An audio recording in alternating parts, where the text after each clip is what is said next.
বিশ্বাস চলচ্চিত্রে আসার পূর্বে করেছেন ছোট্ট দুই একটি নাটকে অভিনয়। সেই সাথে অপু বিশ্বাসকে দেখা গিয়েছিল গুরু জেমসের একটি গানে মডেলিং করতেও। জেমসের খুবই জনপ্রিয় একটি গান ছিল কোন ফুলে দেব পুজো তোমায় গানটি। এই গানেই মডেল হয়েছিলেন অপু বিশ্বাস। আমি কোন ফুলে দেব পুজো তোমায় দেবে পা।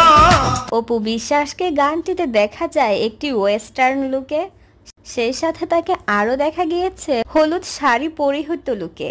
খুবই অল্প বয়সী অপু বিশ্বাসকে খুবই মিষ্টি লেগেছে এই গানটিতে। কোন ফুল যে তোমার পাশে শোভা লাগে না। অনেকে তো এই গানটার নিচে এমন কমেন্ট লিখেছে, গানটা তো প্রচুর শুনেছি কিন্তু এই গানে যে অপু বিশ্বাস ছিল সেটা আজকে দেখলাম। এই গানে মডেলিং ও একটা নাটকের কিছু অংশে অপু বিশ্বাস থাকার পর তিনি ডাক পেয়েছিল কাল সকালে ছবিটিতে শাবনূরের বান্ধবীর ভূমিকায় অভিনয়ের জন্য। তোর জন্য কলকাতা থেকে শাড়ি আনছি, শোন সবসময় পরিস না, ঈদ পরবই পরিস।